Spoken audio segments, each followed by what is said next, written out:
Yo soy hijo de dos músicos. Mi padre, que es el autor de ese merengue que se llama El Catre. El Catre si no lo vendo porque ese pues yo soy mi papá. Miguel Modesto Núñez. Miguel Modesto Núñez, sí, sí. Y desde temprano él me inició en la música.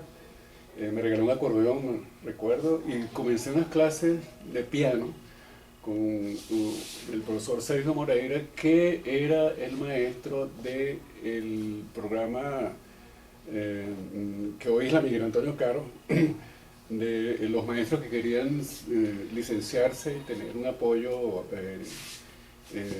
y entonces un apoyo técnico en su materia, y ese profesor Moreira era el que les daba música, ¿no? Entonces yo me aprendí todas esas canciones escolares, todo eso siendo un niño, ¿no? Luego entro en la escuela Lamas, ¿verdad? A la clase de solfeo con Inocente Carreño, y de ahí en adelante pues considero que toda mi vida fue enfocada hacia el estudio de la música en esa escuela que tiene una tradición muy grande de los nacionalistas, ¿no? Pero Juan Carlos, pero previamente, ¿qué escuchaba cuando joven? O sea, no creo que haya sido académico. Yo creo que nací en la década más importante de los últimos 400 años, que son los años 60. Sí. Si ustedes ven, por ejemplo, Yes, de los Beatles, Ajá.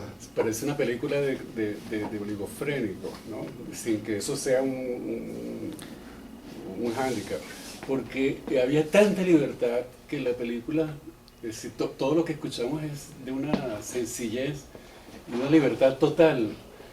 ¿Qué músicos influyentes en tu vida? Muchísimos, muchísimos. Yo creo que tengo una influencia muy grande de la música popular. Yo creo que todos los músicos académicos, afortunadamente, venimos todos de la música popular, de tocar el cuatro, de cantar. Parece algo muy normal, pero la música venezolana es compleja rítmicamente. Es bastante compleja rítmicamente porque tiene sobre todo la parte africana, la parte rítmica es tremenda, y entonces sumado a toda esa parte andaluza,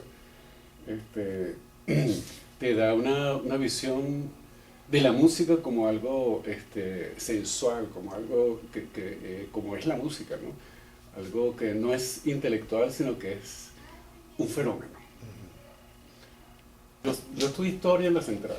Okay. Sí, ¿no? Hice técnica de investigación documental con el autor de Tiempo de Zamora, Brito. Luis Brito. Sí. Y eso me permitió, esa capacidad de investigar me permitió ubicarme en quién era yo, qué era lo que quería, para dónde iba, de dónde venía. Y yo venía de un tumulto muy grande, de donde venían todos ellos, que era el nacionalismo, producto de un fenómeno político de los años 30-40, ¿verdad? Donde finalmente triunfa Acción Democrática y el maestro Sojo esa ola de nacionalismo se impulsa hacia la música, hacia las artes. Entonces ese movimiento, aunque los musicólogos de una manera irresponsable utilizan ese término como si hay un estilo que se llama nacionalismo, y no es así. Es un periodo que va desde los 40 a los 60, 61, con unas obras y unos nombres muy concretos, ¿verdad? Todo lo que no está ahí no es nacionalista, según la musicología y según la investigación documental. ¿Que va a haber joropos en el año 3050? Sí, va a haber, pero no es una estética. Entonces, a mí me tocó quedar en el espacio vacío, en una oscuridad tremenda, que es el final de ese nacionalismo. O sea, ni siquiera fue un post-nacionalismo, porque para ese momento mi profesor, fíjense que la cosa sigue, la historia sigue. Yo estudié también economía, y mi profesor de teoría económica era nada más y nada menos que José Antonio Abreu. Y entonces comenzó... Destino, ¿no? Sí, era mi profesor de teoría económica. Y entonces ahí comienza que tengo que decirlo, ojalá quede en la historia, perdón de que sea tan ególatra, que el que comenzó a cuestionar esa escuela fui yo, la Escuela Lama. Yo dije, esto no sirve para mí, yo no soy nacionalista, yo ya leí La conservación de la primavera de Stravinsky, la música para el profesor celeste y cuerda de Bela Bartok, yo estaba en otra película completamente distinta, y ahí comenzó ese cambio, ese cuestionamiento a toda la pedagogía de la música, que terminó en el nacimiento del sistema nacional. Del sistema nacional orquesta, de los cuales yo soy miembro fundador, ¿no? Okay. Ajá, cuéntame esa experiencia sí, en el Conservatorio Nacional de Varsovia, ¿no? Sí. Ese fue un movimiento sumamente atacado. Ahorita no creemos. Por ejemplo, la institución, habían dos instituciones, la Escuela Lamas, que ya era una escuela, como había dicho, todos tenían más de 70 años, habían hecho sus obras, tenían premios, y ya era un periodo que había pasado, ¿no? Y estaba la Sinfónica, que ya eran unos ancianos italianos, dueños de edificios, de supermercados, ellos estaban en otra cosa. O sea, a esa generación ya le tocó como el final y el comienzo de otra cosa, ¿no? Y el quid del asunto era que no había directores de orquesta. El único director era Gonzalo Castellano, el maestro Soto dirigía muy mal, José Antonio dirigía peor, Evencio no sabía dirigir orquesta. Entonces, yo me daba cuenta de todo eso tranquilamente. Yo no tenía, por ser los años 60 y por ser venezolano, porque eso pasa en Colombia y no pasa absolutamente nada, pasa en México y tampoco pasa nada, pasa en Brasil, en Argentina a lo mejor porque tenían ahí el Instituto de Itela, pero esa ansia de renovación no existe, la teníamos nosotros aquí. Yo le dije a José Antonio, yo me voy a ir a Polonia, voy a estudiar dirección de orquesta y vamos a hacer el Mesías de Händel completo. Y vamos a aplastar a la Sinfónica, que suena terrorista, suena feo, pero la actitud de ellos era increíble. O sea, nosotros éramos piratas, éramos unos pobres diablos, no sé, los músicos eran ellos porque... Bueno, así ocurrió. Entré por concurso, el tercer latinoamericano que entró ahí. Y hice las sinfonías de Beethoven, las sinfonías de Brahms, regresé y hicimos el Mesías completo. Y ese día nació el sistema, porque esa es una obra. Los coros eran de las secretarias de la Canterbury. Las secretarias de la Canterbury hicieron el Mesías de Händel completo. ¿Qué años es eso, no? ¿Qué años, no? Y una cosa increíble, lo que había que trabajar, y como ellos estaban ancianos, ¿no? Entonces todo aquello estuvo detenido. Y ahí comenzó una dimensionalidad nueva de la historia de la música y de la música sinfónica, ¿no? Y me permitió a mí un poco dejar la dirección y dedicarme un poco más a lo que yo realmente quería, que era la composición. ¿Cuánto tiempo duraste allá? Allá duré 3 años. 3 años. ¿A tu regreso a qué te dedicas? ¿Qué retomas de Venezuela? Solamente la actividad de dirigir los conciertos de ese movimiento naciente. Hicimos una gira a Colombia, otra a México, muy importantes, ¿no? De ahí, no sé si puedo seguir. Sí, sí. Oh, ok. Sin embargo, toda esa visión de la música, yo me di cuenta, muy a mi pesar, de que los músicos eran unos iletrados para coger palco. Y decidí andar con escritores, cineastas, periodistas, gente del teatro y del cine. Y eso fue un momento fabuloso, fue ese momento.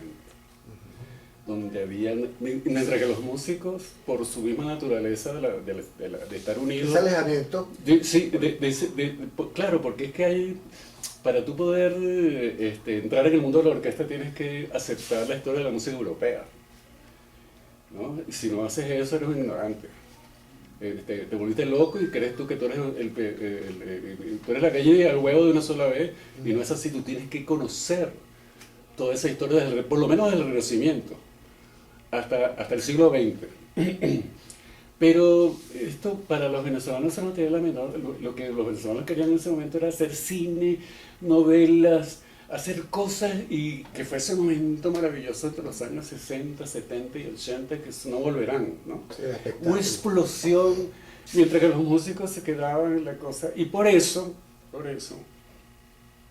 como el pensamiento no estaba entre los músicos, lo tengo que decir y lo repetiré, apareció el cine y yo hice varias músicas que era importantísimo. Era más importante hacerse Solicita Muchacha de una presencia que ganarse un premio en París en la Universidad de la Sorbona. Para mí era más importante, porque eso llegaba a la gente, teníamos la creencia de que realmente nuestro público, no es nuestro público, nuestro destino, nuestra visión teleológica de todo eso, era la gente, era que tú pudieras impactar, ¿no? Y por eso decidí ir al teatro, y que fue la segunda gran etapa de mi vida, que es la música para el teatro. El rajatabla. Pues rajatabla, donde nos ganamos todos los premios del mundo. Sí. Yo tengo críticas del Spiegel, de Corriere della Sera, de New York Times, de la música para el teatro. Sí, de Carlos Jiménez. Sí, de Carlos Jiménez. Hay que ver lo que, igualito que se solicita, la gente hacía colas en Buenos Aires para ver Bolívar 3 días seguidos, y compraban las entradas. Eso pasó, ya se acabó. Sí. Hay una cantidad de obras, no solamente mías, una cantidad de obras de todo ese periodo que están todavía por conocerse, ¿no? Ese es el problema de la música académica, sinfónica. ¿Y qué pasa que no se conoce? Bueno, que no, el movimiento musical no es lo suficientemente fuerte para darle importancia a esas cosas, ¿no? Y entonces, aunque no queramos, siempre estamos como en deuda con el pasado. Una deuda con el pasado, cosa que no tiene ni la literatura, ni la poesía, ni el cine, ni solamente la música. Ese es como un estancamiento. Sí. Ese es el hándicap que yo sentí en los 60, ¿no? O ando con o me relaciono con los escritores, que eran brillantes todos, pues dígame el chino. Y la gente del techo de la ballena, sí, el techo de enloquecida. Jacobo, Aquiles Nazoa, que fui como su hijo. Por eso los hijos de él me tienen rabia. Celosos. Por eso hice una ópera para niños. Se llama La Caperucita Criolla, con texto aquí, vino esa... Entonces, es una historia, acabamos de definir el siglo XX de todo ese movimiento, ¿no? Yo sigo mi actividad como compositor. Además, que se te olvidó decir, esta también, La Casa de Agua, la maravilla, como central, La Buda. Bueno, además de Solicita Muchacha. Hay un vals que toca una banda. Me acuerdo y me dan ganas de llorar. Llore.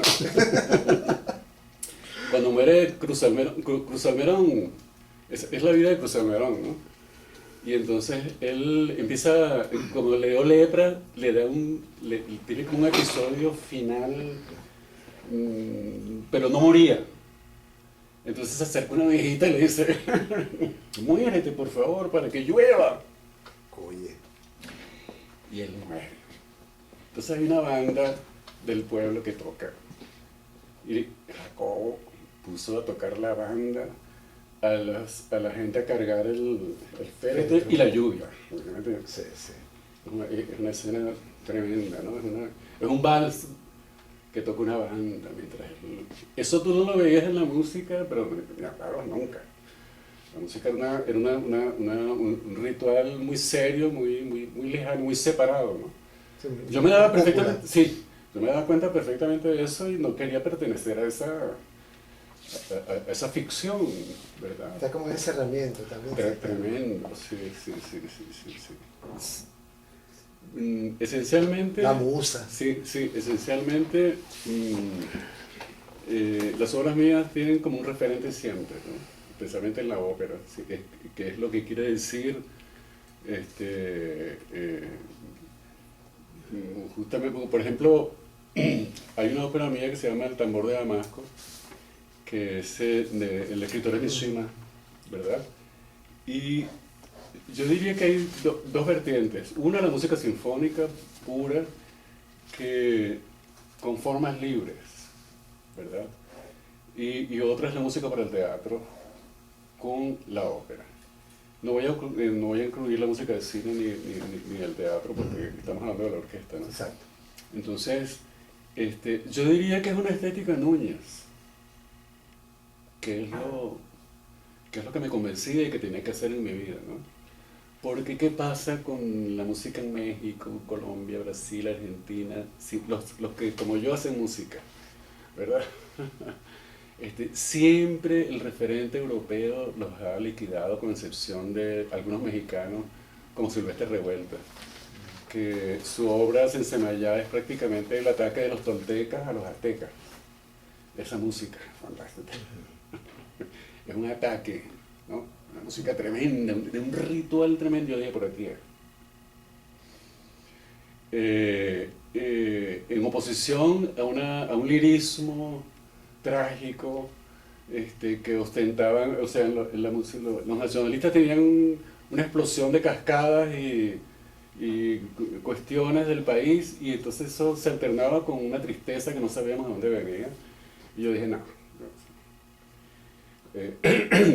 prefiero un conflicto, mostrarlo, y que sea algo, una visión distinta de esos referentes que pudieran encaminarse hacia otra estética, ¿no? Ahora, la pregunta es cuál es esa estética, ¿no? Yo diría, una pregunta constante, una pregunta constante, ¿a dónde voy? ¿Quién soy? ¿No? Tratando de, ¿Qué quieres hacer? y tratando de que esa pregunta no sea demasiado fantasiosa y que esté ubicada en un periodo de tiempo. Por ejemplo, de los años 70 hasta comienzos del 2000, del siglo XXI. Entonces, son esas convicciones, ¿no?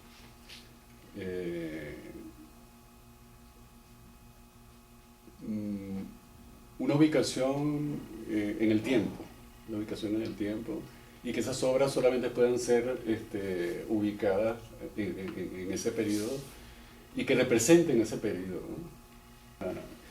Yo comprendo que un compositor es importante tener la idea de qué es lo que es estéticamente, ¿no? Eso es prácticamente casi imposible de responder porque ¿cuál es el significado de todo eso? Bueno, una generación tratando de establecerse,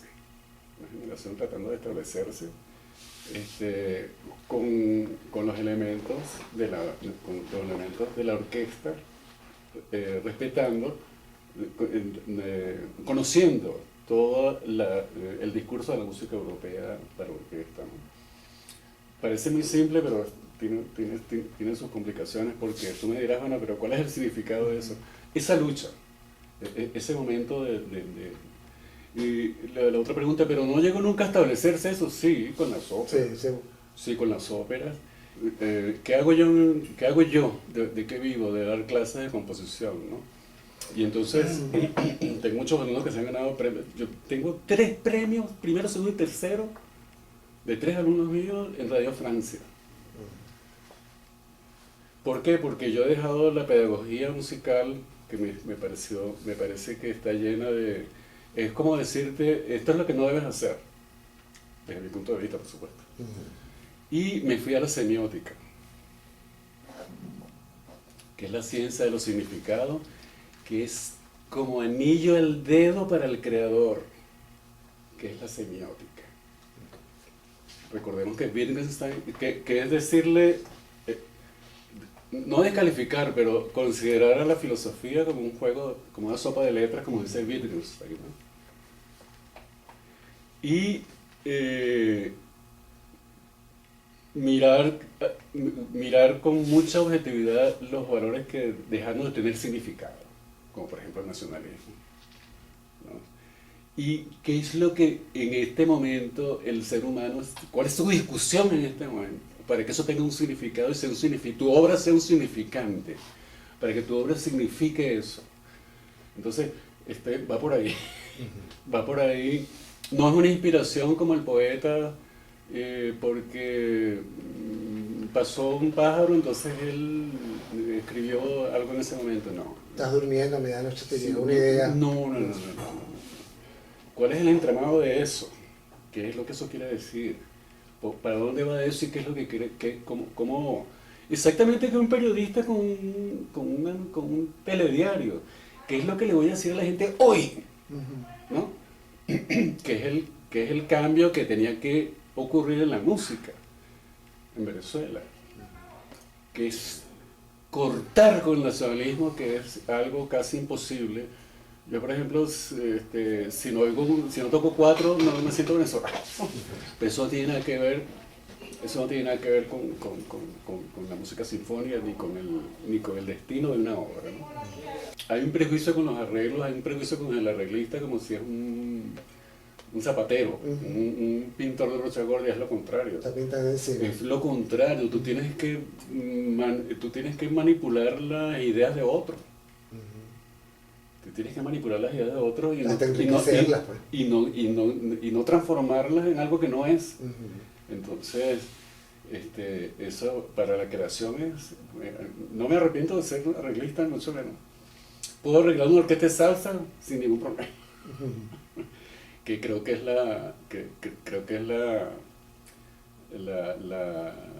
yo, por ejemplo, llegué a la conclusión, hablando del piano, que si yo no tocaba en un club, en el peor nightclub de Caracas, a las 3 de la mañana, no era músico.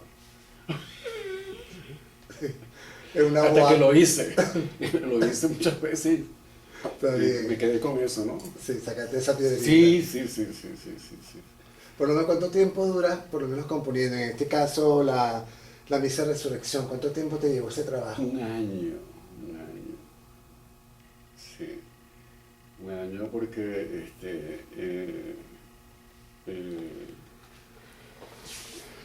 la pregunta era si el que oye la obra iba a poder hacer esta transición de esa historia que es tan espantosa, la de Jesús, a esa transición hacia el ángel, donde todo eso ocurre y solamente hay una omnisciencia, todo es omnisciente.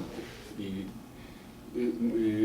tú llegas no a la conclusión, llegas a pensar que nunca vas a entender eso, nunca vas a entender esa resurrección, que es una relación asintótica, que no se resuelve nunca. ¿No? Y ese misterio es en lo que tú tienes que dar el paso de aceptar ese misterio o no. En la música hay un principio que no es de la música, bueno, no es que no sea de la música, es el principio más antiguo de la idea. Ninguna idea existe sola, siempre hay algo antes, como dijo Spinoza, ¿no? El gran filósofo. En la música no existe por lo menos en el espacio, en la música no existe ningún sonido si no hay otro que lo precede. Es decir, la anacruza. ¿Qué es la anacruza? La dimensión, en lo que dura el sonido. ¡Tin! Esta es la anacruza. Yo hice un gesto primero. Ese gesto es la duración. Entre ese gesto y las entradas de los músicos pasa toda la labor del director. Además de conducir el discurso de la obra, por supuesto, ¿no? ¿Qué tan difícil es una orquesta? Bueno, yo diría que tiene sus dificultades, tiene muchas exigencias, tiene muchas exigencias. No es lo mismo dirigir, aunque parece fácil un vals de Strauss, pero no lo es. No lo es. No es lo mismo dirigir un vals de Strauss que dirigir una sinfonía de Brahms, por supuesto, ¿no? Son texturas distintas, ¿no? Yo creo mucho en que el futuro, y lo voy a decir aquí por primera vez, creo mucho que el futuro de la música compositiva, ni siquiera en Venezuela, en Sudamérica, es la ópera. Es la ópera porque la ópera es contestataria. En la ópera tú puedes, muy distinto que la música sinfónica, que el público de la música sinfónica es el peor público. Es la familia ordenada, es el orden, lo que no queremos. Es el orden tremendo. La ópera no, ni el cine, ni el teatro musical. Por ejemplo, una cosa más contestataria que una comedia musical y más difícil de hacer, todavía no se ha, todavía ese riesgo de tomar esas formas que aparentemente son menores, ese es el futuro. Ese es el futuro porque tiene la palabra. Y al tener la palabra y la acción, puedes cuestionar.